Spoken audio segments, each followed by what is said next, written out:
কাল আমি একটু বাইরে বেরিয়েছিলাম, কাজেতেই বেরিয়েছিলাম। তো রাস্তা দিয়ে যেতে যেতে কতগুলো দোকান, দোকান তো থাকেনি রাস্তার ধারে, বড় দোকান ছোট দোকান সব রকম মেলানো মেশানো দোকান থাকে। তো গুমটি মতন আর কি ছিল। ওই গুমটির পাশ দিয়ে যেতে গিয়ে খুব সুন্দর খাবারের একটা গন্ধ ছাড়লো। তো আমি ছেড়ে এগিয়ে গেছিলাম, দোকানটা ক্রস করে এগিয়ে গেছিলাম। তো কি খেয়াল গেছে যে আমি আবার ব্যাক করলাম। দোকানে ব্যাক করে দোকানদারকে জিজ্ঞাসা করলাম যে কি খাবার হচ্ছে, খুব সুন্দর গন্ধ ছাড়ছে, কি বানাচ্ছেন। তো তখন বলছে যে আমি ঘুগনি করছি। তখন আমি বললাম যে তাহলে রেডি আছে, আমাকে এক প্লেট দিয়ে দিন। তখন বললে যে না, আমার আর একটু সময় লাগবে, 5-10 মতন লাগবে। আমার কাছে একদম সময় ছিল না। আমি একটা কাজে, খুব জরুরি কাজে বেরিয়েছিলাম। তো আমি বেরিয়ে গেলাম, খাওয়া হলো না। তো ওটা মাথায় ঘুরছিল। তো বাড়ি ফেরার পথে আমি একটু মটর কড়াই নিয়ে ফিরেছিলাম, যা দিয়ে ঘুগনি বানাবো। তো এসেই যথারীতি মটর কড়াইটা ভিজিয়ে রেখেছিলাম। দিয়ে আজকে সেই ঘুগনি বানানোর দিন। হ্যালো ফ্রেন্ডস, আমি সুচেতা ফিরে এলাম আবার একটা নতুন ভিডিও নিয়ে। আজকে এর আগেই বলেছি যে আমি ঘুগনি বানাবো। তো আমি ঘুগনির জন্য সবকিছু রেডি করে রেখে দিয়েছি। চলো রেসিপিটা শুরু করা যাক। তার আগে তোমরা যারা সাবস্ক্রাইব করোনি আমার চ্যানেলটাকে একটু সাবস্ক্রাইব করে দাও প্লিজ। আর যারা সাবস্ক্রাইব করেছো তাদেরকে অসংখ্য ধন্যবাদ, thank you so very much. তাহলে চলো বেশি কথা না বলে এবার ঘুগনিটা স্টার্ট করা যাক।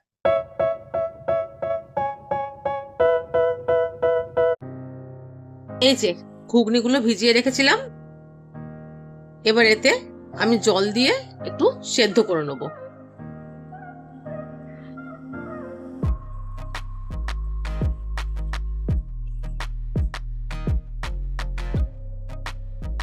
এতে একটু সামান্য নুন মিশিয়ে দেবো।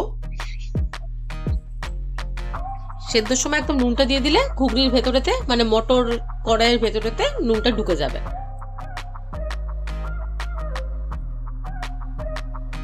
সামান্য একটু হলুদও দিয়ে দেবো যাতে রংটা ধরে নেয়।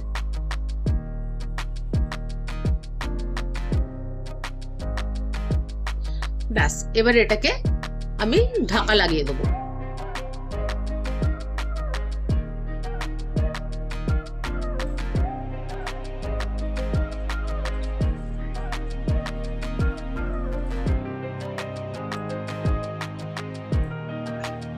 ব্যাস, এটা হোক, ততক্ষণ আমি পেঁয়াজগুলো কেটে কেটে রেডি করি। এই দেখো আমার ঘুগনি সেদ্ধ হয়ে গেছে, কিন্তু ঘুগনির এই ছালগুলো জাস্ট উঠে গেছে। থাক, এতে কোনো অসুবিধা নেই। ঘুগনি সেদ্ধ হয়ে যায়নি, মানে মটর কড়াই সেদ্ধ হয়ে গেছে। এখন তো ঘুগনি বানাবো। আমি কড়াটা একটু তাতিয়ে নিয়েছি, এবারেতে তেল দিয়ে দেবো। তেলটাকে একটু গরম হতে দেবো।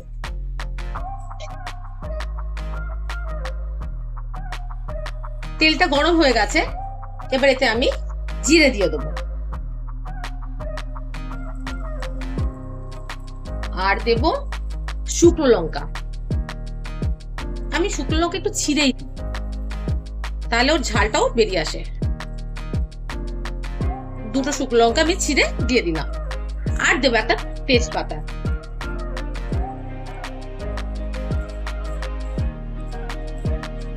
ব্যাস, এগুলো তো ভাজা ভাজা হয়ে গেল। এবার এতে আমি পেঁয়াজ কুচিয়ে রেখেছিলাম, পেঁয়াজ কুচিগুলো দিয়ে দেবো।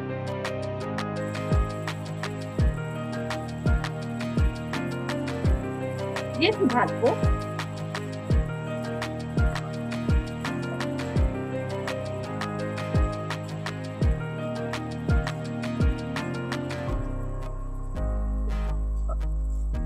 শুকনো লঙ্কার যে গন্ধটা তেলে দেওয়ার পর দারুণ লাগে, তাই না?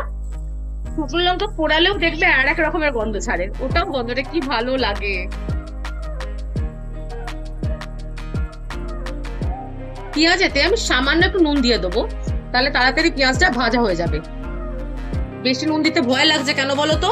ঘুগনি মানে খাবার, ঘুগনি বলছি, মটর কড়াইটা যখন সেদ্ধ করলাম তখন তো অলরেডি নুন দিয়ে দিয়েছি। এবার আমাকে নুনটা বুঝে বুঝে দিতে হবে, না হলে বেশি হয়ে যাবে। এটা একটু নাড়াচাড়া করবো, তাড়াতাড়ি নরম হয়ে যাবে। পেঁয়াজগুলো একটু নরম নরম হয়েছে, এবার এর মধ্যে আমি আদা আর রসুনটা মিশিয়ে দেবো। রসুন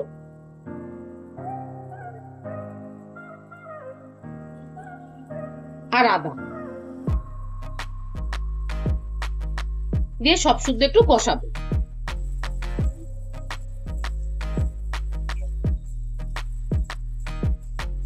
আচ্ছা, আমি এতে নুন তো একটু দিয়েই রেখেছি, আপাতত নুন দেবো না, হলুদ গুঁড়ো দেবো। তার আগে টমেটো কেটে রেখেছি, টমেটো কুচিগুলো দিয়ে দেবো।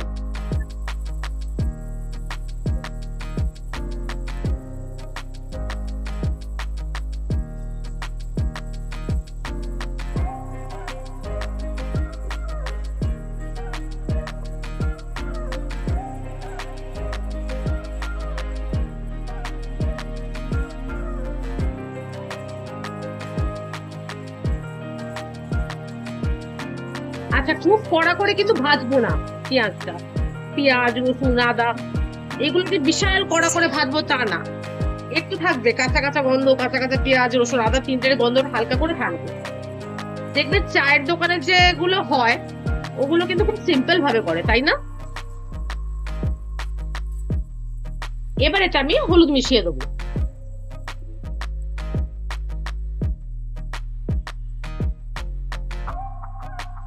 হলুদ তো সামান্য দিয়েই দিয়েছি ইয়েতে, ওই জন্য সামান্য দিলাম, নাহলে হলুদের গন্ধ হয়ে যাবে আবার।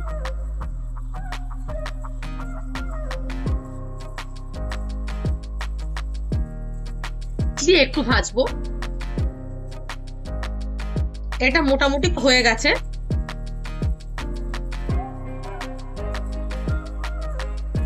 এবার এতে আমি মটর কড়াইটা দিয়ে দেবো।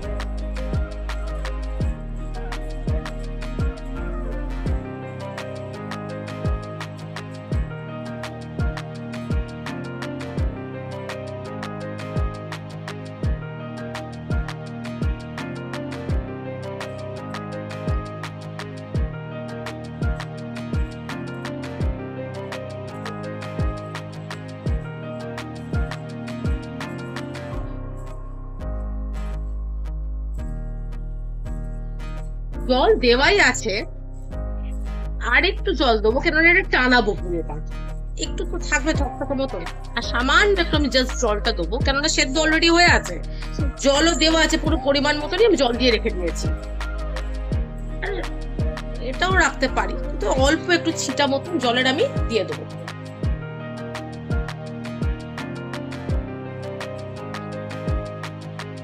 ব্যাস, এইটুকুই থাকবে। আর গুঁড়ো লঙ্কা আমি দিলাম না, শুকনো লঙ্কা দুটো দিয়েছি, ছিঁড়ে দিয়েছি, ও ঠিক ঝাল হয়, চিটচিট করে ঝাল হয়। এবার এটাকে একটু আমি টানাবো, হতে দেবো। হবার কিছু নেই, সেদ্ধ হয়েই আছে, জাস্ট থকথক হবে। আচ্ছা, ওপর থেকে আমি 4টে কাঁচা লঙ্কা দিয়ে দিলাম, ভেঙে চিড়ে দিলাম না, আমাদের বাড়িতে যে যেটা পছন্দ করবে খাবে, মানে তোমরাও সেরকম করলে করতে পারো, চিড়ে দিতে পারো, সেটা তোমাদের উপর নির্ভর করছে। দেখবে চায়ের দোকানে যে ঘুগনিগুলো হয় কত সিম্পল ভাবে করে, তাই না? খুব বেশি রিচনেস থাকে না, উগ্র মশলা থাকে না, সিম্পল ভাবে করে, কিন্তু অসাধারণ খেতে লাগে, তাই না? তো আজকের ঘুগনিটা আমি ঠিক সেরকম ভাবেই বানাবো, যেহেতু ওই গন্ধটা নাকে গেছে কালকে, আর সেটাই মাথায় বনবন করে আমার ঘুরছে যে না, আমাকে ওটা বানাতেই হবে বা খেতেই হবে। তো আমি খুব সিম্পল ভাবেই ঘুগনিটা বানাচ্ছি। আর দেখবে ঘুগনি সব রকম ভাবে খেতে ভালো লাগে, মানে যারা ঘুগনি প্রিয় লোক তাদের জন্য বলছি, যারা ঘুগনি খেতে তোমরা ভালোবাসো আমি তাদেরকে বলছি। সবাই যে ঘুগনি ভালোবাসে মোটেও সেটা নয়, সেটা আমি জানি, কিন্তু তোমরা যারা ভালোবাসো, মানে আমরা যারা ভালোবাসি ঘুগনি খেতে, তাদের ঘুগনি সব রকমেতেই ভালো লাগে, তাই না? তবুও আমি তোমাদেরকে জিজ্ঞাসা করব, ঘুগনি কি দিয়ে সব থেকে বেশি ভালো লাগে? মুড়ি দিয়ে, না পাউরুটি দিয়ে, না শুধু, না রুটি লুচি পরোটা দিয়ে? আমাকে কমেন্ট করে অবশ্যই জানাবে, কারণ আমারও জানা দরকার কে কিরম ভাবে, মানে আমার সাথে কার কিসে কিরম ভাবে মিল হচ্ছে সেটা জানবার জন্য। আচ্ছা, এখানে ঘুগনিটা অলমোস্ট আমার হয়ে এসছে। আচ্ছা, আর একটা ব্যাপার, ঘুগনির মধ্যে একটু কিন্তু মানে ঘুগনি দু রকমের হয়, একটু থকথকে হয়, একটু ঝোলা ঝোলা মতন থাকে হয়, আবার পুরো গাঢ় গাঢ় হয়। আমি কিন্তু পুরো গাঢ়টা করিনি, একটু থকথক মানে ঝোল ঝোল মতন থাকবে সেটা বানাচ্ছি, বুঝতে পারছি? এই দেখো হয়ে এসছে, দেখবে, দাঁড়া, এই দেখো, আমি বললাম না পেঁয়াজগুলো বেশি কড়া করে ভাজবো না, কেন বলো তো, পেঁয়াজের ভেতর থেকে একরকম যে জুসটা যেটা বেরোয় সেটা একটু কাঁচা কাঁচা ভাজা হলে এইটা পাওয়া যায়। বেশি কড়া হয়ে গেলে পেঁয়াজটা কড়া হয়ে যায়, পেঁয়াজের ভেতর থেকে যে পেঁয়াজের রসটা বেরোয় না, সেটার জন্য পেঁয়াজটা খুব কড়া করে ভাজিনি। ব্যাস, এটা অলমোস্ট হয়ে গেছে। এবার এটা রেখে দিলে একটু থকথকে তো লাগে, এটা রেখে দিলে কিন্তু এটা থকথকে হয়ে যাবে। এবার একটু নুনটা টেস্ট করি, আমি এখন একটু চিনি দিইনি, একটু চিনি দেবো, দাঁড়াও নুনটা টেস্ট করে জানি।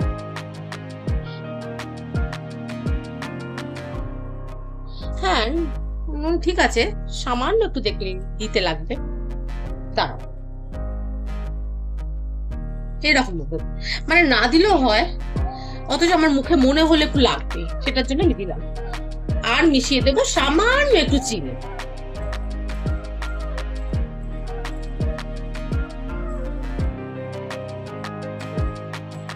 কি সুন্দর হয়েছে না, থকথক করছে, দেখো ঘন মতন। ঝোলটাও দেখেছো কি গাঢ়। দাঁড়া একটু চিনি মিশিয়ে দিই। আমি জানি তোমরা অনেকেই ভাববে যে মিষ্টি দেবে ঘুগনিতে, কিন্তু কতটুকু দিলাম দেখলে তো, জাস্ট চামচের ডগাটা। এতে কি হবে যে নুনের যে স্বাদটা এটা পুরো ব্যালেন্স হয়ে যাবে, এটা মিষ্টি লাগবে না।